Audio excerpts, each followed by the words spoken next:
The sun beats down like a hammer against an anvil, each ray searing my exposed skin as I stumble forward. My throat feels like sandpaper, my tongue swollen and useless in my mouth. I check my phone again, one flickering signal bar that appears and vanishes like a mirage. Please, I whisper to no one, my voice lost in the vast emptiness of the Arizona desert. Please connect. I press the emergency call button for the 5th time, watching the screen with desperate intensity. The call drops immediately. Again. 45 minutes ago, life had been normal. Bella and I were driving back from Tucson, the air conditioning struggling against the afternoon heat. Odessa, I think something's wrong with the tire, Bella had said, her voice casual, unconcerned. Can you check it? I thought I heard something. I'd pulled over without question, the good sister, the reliable one.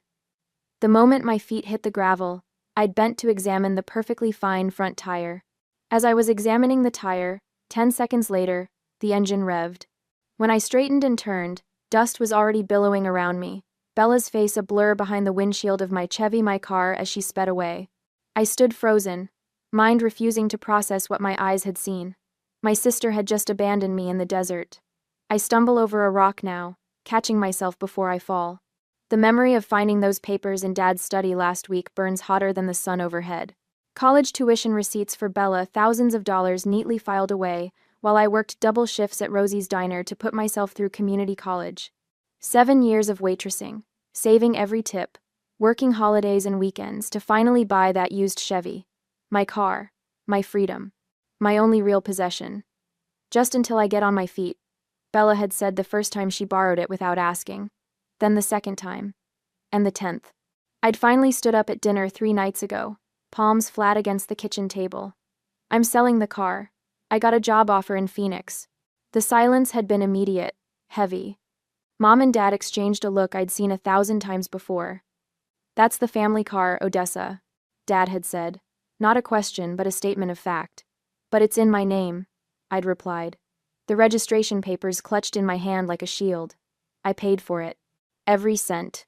Your sister needs it more than you do, Mom had added, the familiar refrain that had followed me since childhood. When Bella went to summer camp while I stayed home to help around the house. When Bella got new school clothes while I got hand-me-downs. When Bella's college was paid for while I worked and studied and worked some more. The memories blur together as heat waves ripple across the desert floor. I think of my childhood bedroom, walls bare while Bella's room overflowed with posters and trophies. I think of the keys always missing from my purse, of plans canceled because Bella needs the car tonight. I'd finally said no yesterday when Bella asked to borrow the car again. Just one simple word that had felt like swallowing broken glass. No. No. Dad's face had darkened immediately. Family comes first in this household, Odessa Lynn. You know that. Mom's eyes had filled with tears. After everything we've done for you. I'd looked between them. These people who had raised me to believe I was less deserving than my sister. And something had shifted inside me. A lifetime of bending until I nearly broke. The car is in my name, I'd said. My voice steadier than I'd expected. I worked for it. I'll decide what happens to it. The shock on their faces had been almost worth the chill that followed, the silent treatment as I prepared for bed. Almost worth it. Not worth this. And now, as reality strikes back, I shield my eyes, scanning the horizon for any sign of civilization. Nothing but scrubland and cacti. My phone shows no service now, not even a flickering bar of false hope. The irony doesn't escape me. All those years working for independence, and here I am, completely dependent on the mercy of strangers if any happen to drive by this desolate stretch of highway. My foot catches on something, and this time I do fall, hands scraping against the rough ground. I taste blood as I push myself back up, legs trembling with exhaustion. Family comes first. The words echo in my head, taking on new meaning with each painful step. Yes, family comes first. But after today, I'm redefining what family means. If I survive this desert, if I make it back to civilization, nothing will ever be the same. I'll never again be the Odessa who gives and gives until there's nothing left. The registration papers for my car are still in my wallet, pressed against my hip as I walk. My car, my life, my choice. I take another step forward, then another. The horizon wavers in the heat, but I keep moving. I have to believe that something better waits beyond this desert. I have to believe that someone will help me. I have to believe that I'm worth saving. 3 miles later, I've finally managed to receive a signal. Dial 911 and ask for help. 10 minutes later, the police and emergency vehicle arrived, helped me with my wounds, and took me to the nearest police station. Now at through stay on. The officer Wilson's hand on my shoulder is steady, the first kindness I've felt in hours. His cruiser's air conditioning chills my sunburnt skin as he passes me a bottle of water. "Ma'am, abandoning someone in the desert is a serious offense," he says, his voice gentle but firm. "Your sister could face criminal charges." I gulp the water, my throat still raw. She just left me there. The words sound hollow, inadequate to describe the betrayal. "Miss Matthews, this wasn't just reckless." Officer Wilson taps his computer screen. "Your sister has 3 prior charges for reckless driving, all paid for by your parents." My hand freezes mid-sip. "What?" He turns the screen toward me, and there it is, Bella's name. 3 separate incidents. Fines totaling over $2,000, all marked PAD. How did I not know about this? The question slips out, meant more for myself than him. "Family can keep secrets," he says, watching me carefully, "especially when money's involved." My phone buzzes in the cup holder where it's been charging. I'd barely had enough battery to make the emergency call when a trucker finally spotted me on the roadside. 3 missed calls from Mom. 5 from Dad. 1 text from Bella. "They're freaking out. Just come home and we can fix this." Suddenly, a burst of messages arrive. My mom accidentally added me into a group chat I have never seen before. I scroll up through the message history, looking for some explanation, when I see the pattern of their plan. "She's being stubborn about the car. We need to teach her a lesson." My stomach lurches. I keep scrolling. "Dad, don't do anything drastic." "Mom, just make sure the car stays in the family. If she can't sell it, she can't leave." "Bella, I'll handle it. She'll realize she needs us." Officer Wilson notices my hands shaking. "Miss Matthews, are you all right?" "They planned it," I whisper, turning the phone so he can see. "They wanted to strand me." "Ah." His expression hardens as he reads. "This changes things. This is premeditated. Abandonment and unauthorized use of a vehicle." I close my eyes, memories washing over me like the desert heat. The family loans I was pressured to give $500 for Bella's spring break trip, $300 for her phone bill when she'd spent her money on concert tickets. My account balance perpetually hovering near zero while I paid for family expenses. "I kept every receipt," I murmur, opening my eyes. "Every bank statement. I didn't know why I was saving them." "Dennett?" "That was smart," Officer Wilson says, typing something into his computer. "Documentation matters in cases like this." Cases? The word feels foreign on my tongue. Financial exploitation often accompanies emotional abuse. He speaks matter-of-factly, without judgment. "Your registration and insurance are in your name?" I nod, pulling my wallet from my pocket. The registration is still there, folded and worn but intact. "I'd like to introduce you to someone," he says, starting the cruiser. "Judge Martin regularly comes to your diner, I believe?" He offers free legal consultations. My temporary waitressing job, 7 years and counting. How many opportunities had I declined because family needed me? The manager position I turned down last fall. The night classes I dropped when Bella needed transportation to her social events. "I have a friend," I say suddenly, surprising myself. "Jackie from work. She mentioned her spare room once." Officer Wilson nods. "Good. You shouldn't go back to that house tonight." My phone buzzes again, Dad calling. I silence it. "We'll need to get your car back," Officer Wilson continues. "I can escort you there tomorrow." The thought of facing them sends a wave of nausea through me, but I straighten my shoulders. Tonight. I want my car tonight. An hour later, we pull into my parents' driveway. My Chevy sits in its usual spot, dusty from the desert roads. Jackie waits in her Honda at the curb, a silent promise of sanctuary. Mom opens the door before we reach it, her practiced tears already flowing. "Odessa, thank goodness you're safe. We've been so worried." Behind her, Dad stands with his arms crossed. Bella peeks from the hallway, her expression unreadable. "Miss Isabella Matthews?" Officer Wilson's voice carries an authority I've never possessed. "I need to speak with you about abandoning your sister in a life-threatening situation." "It was just a misunderstanding," Mom interjects, reaching for my arm. I step back, her fingers grasping air. "We have the text messages, Mrs. Matthews," Officer Wilson says calmly. The color drains from her face. "I'm taking my car," I say, my voice steadier than I feel. "And my things." "You can't just," Dad begins. "Actually, sir, she can." Officer Wilson interrupts. "The vehicle is registered in her name. Using it without permission is a criminal offense." Bella steps forward, tears welling in her eyes. "Dessa, I'm sorry. I didn't think." "Save it." I cut her off, the nickname I once loved now sounding like an insult. I saw the texts. 10 minutes later, and one small suitcase, I walk to my car, hands trembling as I unlock it. Officer Wilson supervises as I transfer my essential belongings into the backseat: clothes, documents, the small lockbox containing my savings passbook. When I slide behind the wheel, my hands grip the steering wheel like it's a lifeline.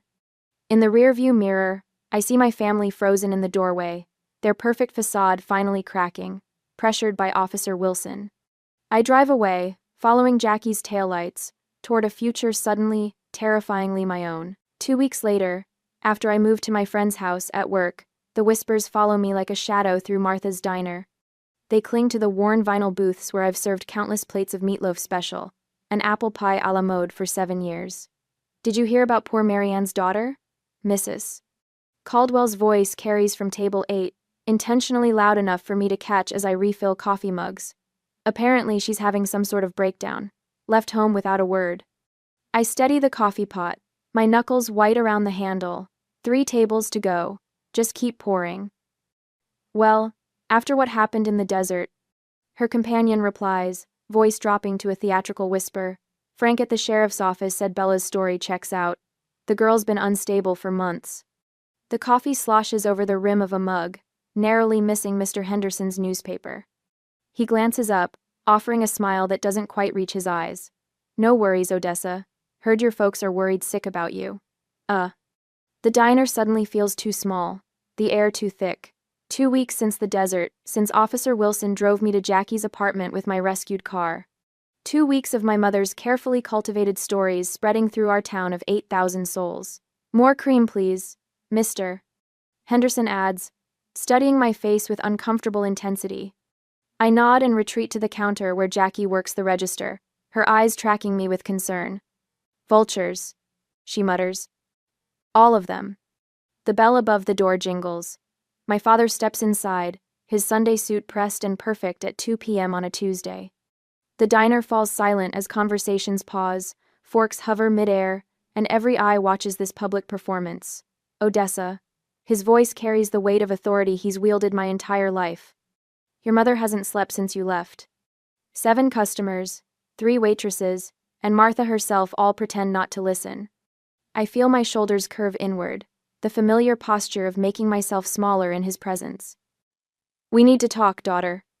"In private." I glance toward Martha, who stands with arms crossed behind the counter. She gives a subtle nod toward the back hallway. Permission to step away.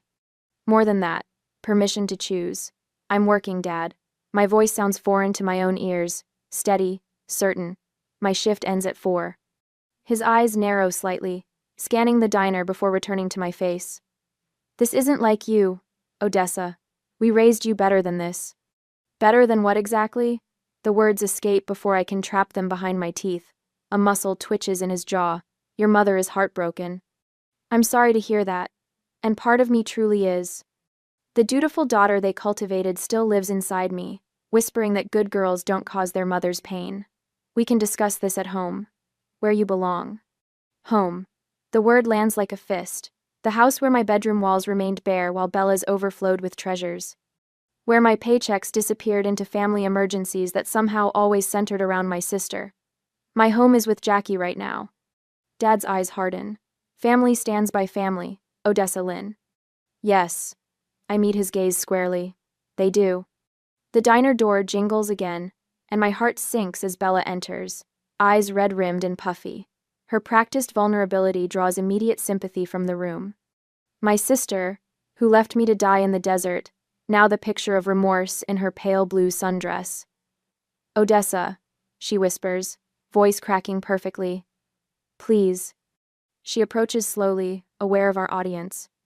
My regular Tuesday customers watch with undisguised interest, the Matthews family drama playing out between the lunch and dinner rush. I've been trying to call you, Bella continues, tears spilling down her cheeks. I know what I did was terrible. I was scared and stupid, and I didn't think. I say nothing, feeling the weight of expectation from everyone watching. The script calls for forgiveness now, the magnanimous older sister embracing the prodigal younger one. I've been seeing someone, Bella continues, voice dropping. A therapist. I have. Issues with jealousy. With you having things I don't. Mr. Robertson at the counter nods approvingly. Mrs. Caldwell dabs at her eyes with a napkin. Please come home, Bella finishes, reaching for my hand. Mom needs you. Dad needs you. I need you. 7 years of waitressing have taught me to read people. This performance isn't for me, it's for our audience. For the whispers that will follow. Did you see how that poor girl begged for forgiveness while her sister just stood there like stone? I'm glad you're getting help, I say finally, stepping back from her touch. But I can't come home right now. Dad's face darkens. Your mother is a grown woman who'll manage? I interrupt, surprising myself again with this new voice, this new strength. I need to finish my shift. The car, he says quietly, deliberately. We've been making payments on it. A laugh escapes me before I can catch it, sharp and unexpected. No, Dad, you haven't. I reach beneath the counter for my bag, pulling out a worn folder I've carried every day since the desert. The physical weight of it in my hands gives me courage. I've kept everything, I tell him, opening the folder to reveal neat rows of payment receipts spanning 7 years. Every shift, every tip, every payment. It's all documented. The shock that flashes across his face is worth every paper cut from organizing these records late at night at Jackie's kitchen table. Worth every hour spent with Judge Martin learning about financial manipulation and documentation. This is ridiculous, Dad sputters. We're your family. Yes, you are. I close the folder gently. And this is my boundary. The diner has gone completely silent. I feel Jackie move to stand beside me, her presence solid and sure. I think you should leave now, Martha says, from behind the counter, her voice brooking no argument. Odessa has customers waiting. Dad's face reddens. Bella's tears dry up remarkably fast as she realizes her performance has failed. This isn't over, Dad says quietly. Actually, I reply, it is. After they leave, Martha puts her hand on my shoulder. Take 10 minutes, then table 12 needs more coffee. In the back hallway, I lean against the wall, my heart hammering against my ribs. My phone buzzes with a text from Officer Wilson. Just checking in. You safe? I type back. Yes, they came to the diner. I'm okay. Another buzz. Judge Martin this time. My daughter Sarah has a room opening in her duplex. $650 month. Utilities included. Interested? I stare at the message, at the possibility of walls that are truly mine. My hands shake as I open the paralegal course website Judge Martin showed me last week when he came to my work. The application deadline is tomorrow. The classes would fit around my diner shifts. For the first time since the desert, I allow myself to imagine a life beyond this town, beyond the whispers, beyond the constant pull of family obligation, a life where no is a complete sentence, where boundaries aren't declarations of war but simple statements of fact. I type back to Judge Martin. Very interested. When can I see it? 10 minutes later, I return to the diner floor, coffee pot in hand. Mrs. Caldwell and her friend fall silent as I approach their table. More coffee? I ask, my voice steady. Mrs. Caldwell studies my face, searching for cracks. Your poor mother called me this morning. She's beside herself with worry. I pour the coffee precisely to the rim, not a drop spilled this time. That's between her and her therapist, I imagine.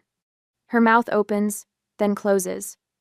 I move to the next table, feeling something unfamiliar stretching through me. Not quite peace, not quite power, but something close to both, growing stronger with each step I take. A week later, I decided to fully escape from my family, so I came to collect all the things that are left at the house. The police cruiser idles at the curb, a silent guardian as I slide the last box into Jackie's hatchback. Officer Wilson stands with arms crossed, his presence transforming my childhood home into unfamiliar territory. Need anything else from inside, Miss Matthews? He asks, sunlight glinting off his badge. Just one more thing. My footsteps echo through rooms, suddenly small and foreign. In my bedroom, stripped of everything except the furniture that was never truly mine, I run my fingers along the windowsill, where I once pressed my forehead against cool glass, dreaming of escape. The walls hold 17 years of whispered plans, of calculations scribbled by flashlight, of promises I made to myself while Bella's laughter floated from downstairs. Mom appears in the doorway, her face arranged in the expression that once paralyzed me with guilt. Odessa, please, we can talk about this like adults. I say nothing, moving past her with measured steps. Your father hasn't slept since you left, she calls after me. Is that what you wanted? The words slide off me like rainwater. My silence is unfamiliar to her, a language she can't manipulate. In the living room, Dad paces near the fireplace, while Bella perches on the couch, mascara-smudged eyes watching my every move. That car contains personal gifts I purchased. Bella announces as I reach the door. I should at least get those back. I turn, finally meeting her gaze. Itemize them. Send the list to Officer Wilson. With receipts. Her mouth opens, then closes. We both know no such receipts exist. Outside, I slide into Jackie's passenger seat. Through the windshield, I watch my family's tableau, 3 figures framed in the doorway, suddenly powerless without my participation in their drama. Done? Jackie asks, starting the engine. Done. 40 minutes later, I sit cross-legged on Jackie's floor, laptop balanced on my knees. My finger hovers over the button, hesitating only briefly before clicking Publish. The car listing goes live, priced just below market value to guarantee a quick sale. I close my eyes, breathing deeply as I create a new email address, separating my digital identity from the one my family knows. That night, my phone vibrates against the hardwood floor. Dad's number. I silence it without looking at the message, adding it to the growing collection of unheard threats and manipulations. Your father called the landlord, Jackie says, appearing in the doorway with 2 mugs of coffee. Tried claiming you have outstanding debts that make you a rental risk. I accept the coffee, unsurprised. What did Mr. Grayson say? Told your dad he's known you since you were 16 bussing tables, and maybe he should worry more about his own credit score. She grins, sitting beside me. Small towns cut both ways. My phone lights up again, Mom's number. Against better judgment, I glance at the message preview. Emergency room. Please call. It's serious. 10 minutes pass. 20. My hands shake slightly, muscle memory of decades of urgent family summons, but I continue typing job application answers, letting the phone sit untouched. An hour later, it buzzes with a text from my cousin Sarah. For your information, your mom's fine. Playing bridge at Aunt Linda's. Thought you should know. The knot in my stomach loosens. Another test failed. Morning brings unexpected allies. My regular customers at the diner have formed a protective circle after Bella's tearful performance yesterday. My sister posted a heartbreaking message on Facebook but got laughed at. Mrs. Abernathy stops me between coffee refills, her weathered hand catching mine. Heard about that social media nonsense your sister posted, she says. Don't you worry, we set the record straight at Bible study. Days later, the pastor's wife pointedly asks about my desert ordeal, while Bella stands frozen at the pharmacy counter. Officer Wilson mentions the abandonment case at the hardware store, where Dad buys his fishing gear. Judge Martin speaks quietly with our church elders about troubling family patterns after Sunday service. The town's invisible communication network, once weaponized against me, now carries a different current. Then one Monday morning, my phone chimes with an email notification. The car sold. Full asking price, cash, pickup, tomorrow. My ticket to Phoenix made real. 30 minutes later, a court clerk calls. Miss Matthews, your restraining order hearing has been moved up.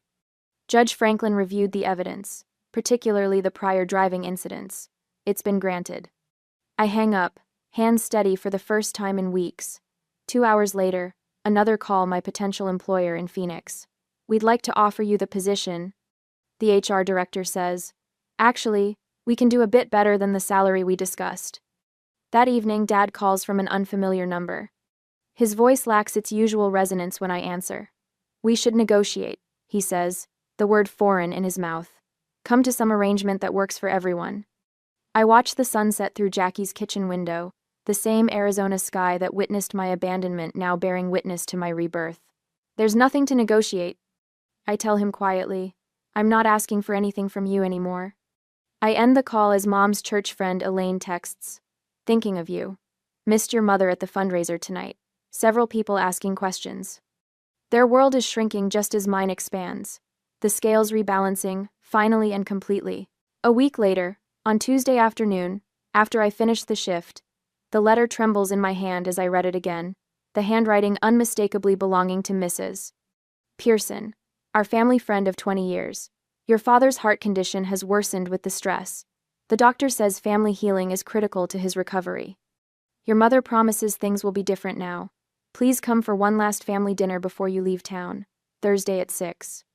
I fold the paper along its creases and tuck it into my pocket. The familiar weight of manipulation settles in my stomach, but something has changed. The sensation no longer cripples me. I have called the doctor to check my father's condition, and the doctor confirmed he hasn't seen my dad in months. You don't have to go, Jackie says from her position on the couch, feet propped on a coffee table scattered with paralegal textbooks. That's the thing about boundaries. You get to enforce them. Ow. I know. I zip my overnight bag shut. Phoenix awaits on Friday, new apartment, new job, new life. But I need this. For me. Jackie twirls her car keys. I'll wait outside. First sign of trouble, I'm coming in with air horns and confetti. I just nod and finalize packing. On Thursday evening, the drive to my childhood home passes in silence. Each landmark, we pass the diner where I worked double shifts, the bank where I deposited every tip, the high school where Bella was homecoming queen while I worked weekends, feels like turning pages in a book I've finally finished reading. Jackie parks across the street. You've got this, she says, squeezing my hand. Remember what Judge Martin said. Don't engage with emotional manipulation. Stick to facts. I recite the words that have become my mantra. And I deserve peace. My parents' house looks smaller somehow. The front door opens before I reach it, my mother appearing with arms outstretched, wearing the yellow cardigan she saves for church and family photos. Odessa, she whispers, voice thick with rehearsed emotion. You came. I step past her embrace, for closure, not reconciliation. The dining room tableau could win awards for calculated nostalgia. My father sits at the head of the table, his face arranged in a mask of patriarchal concern. Bella occupies her usual place at his right hand, eyes red-rimmed and darting nervously toward me. My childhood favorites crowd the table: fried chicken, mashed potatoes, green bean casserole. Photo albums stand propped against the centerpiece. A medical prescription bottle sits prominently near my father's water glass. Sit down, Odessa. Dad gestures to my old spot. Family dinner isn't complete without everyone present. I remain standing, clutching the folder I brought. How's your heart condition, Dad? His hand reflexively touches his chest. The doctor says stress is the primary factor. Interesting. I set my folder on the table. Because I called Dr. Winters 2 days ago. He hasn't seen you in 8 months, and your last checkup showed perfect cardiac health. The silence expands like desert heat. Dad recovers first. Blood is thicker than water, Odessa. Whatever issues we've had. That's not even the correct quote. I interrupt. The full proverb is, the blood of the covenant is thicker than the water of the womb. It means, chosen relationships are stronger than forced family ties. It means, Bella pushes forward, tears spilling. I was jealous of your independence. The way you always knew what you wanted. I'm so sorry about the desert.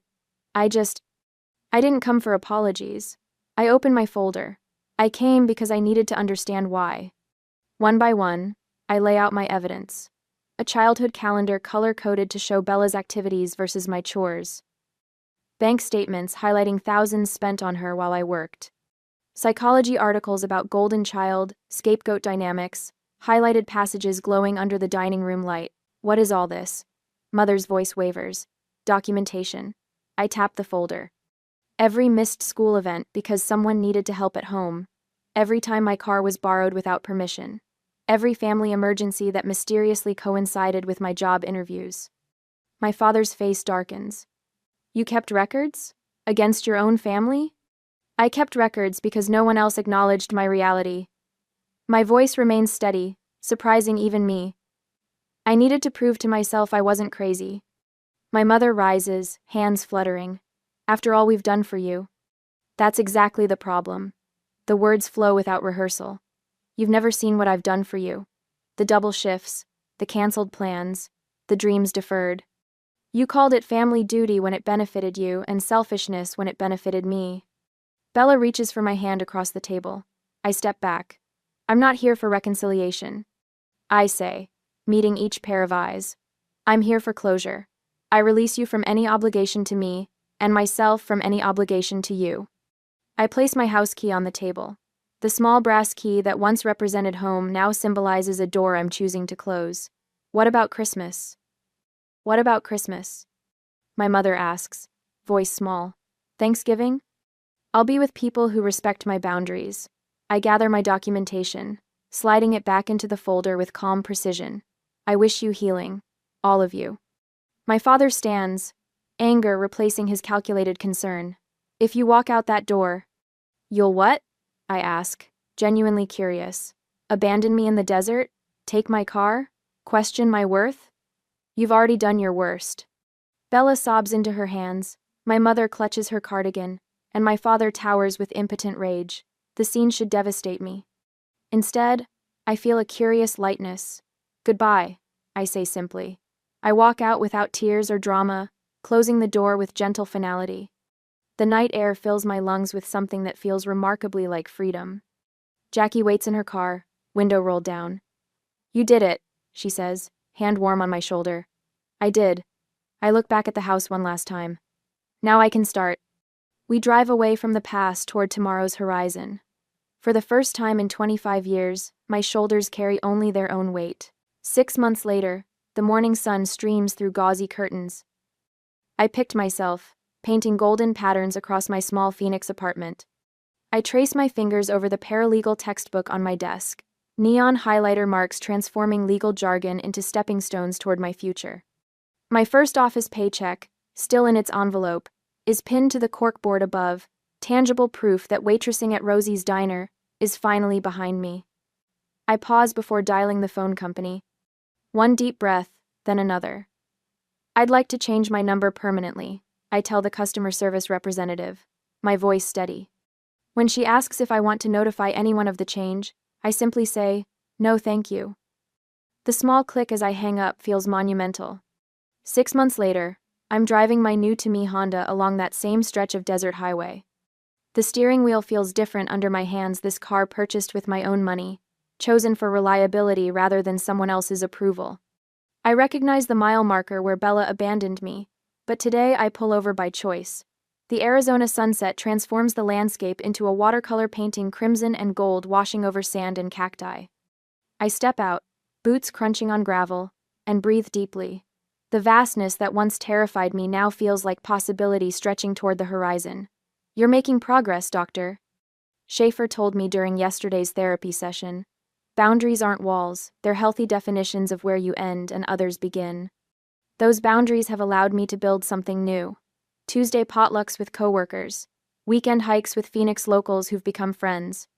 Sunday afternoons volunteering at Desert Bloom Women's Shelter, where I sit across from women whose eyes mirror what mine once held.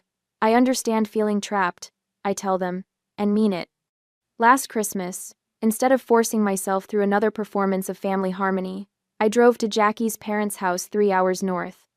Her mother hugged me without expectation. Her father carved the turkey without commentary on my life choices. They asked questions and actually listened to my answers. The apartment buzzer interrupts my memories of the desert, my housewarming gathering modest but meaningful. Officer Wilson arrives first, having driven up from my hometown with Judge Martin. Place looks good, Wilson says, handing me a potted cactus. Suits you strong, independent? Martha from the diner bustles in bearing her famous apple pie. Finally, she says, squeezing my hand. Someone appreciated your worth. Later, glasses raised in my living room, Judge Martin offers a toast to new beginnings and found family. The support group I started meets Thursdays in the community center. Family Scapegoats Anonymous sounds dramatic, but the relief on people's faces when they realize they're not alone is worth any awkwardness. Last week, I received an anonymous letter from my hometown. Watching you stand up for yourself gave me courage to do the same. When Bella's number appears on my phone after she begged Jackie for it, I answer calmly. I listen to her explanations, her tentative olive branch. I wish you healing, I tell her when she finally pauses, but my boundaries remain. The simple peace I feel hanging up surprises me. Their approval or lack thereof no longer defines me. Today, driving with the windows down along the open highway, wind tangling my hair, I catch my reflection in the rearview mirror. The woman looking back has strength in her eyes and peace in her smile. The desert stretches endless and beautiful around me, no longer a trap but a testament to how far I've come. What would you have done in Odessa's place? Would you have pressed charges against your sister? Or was the restraining order enough?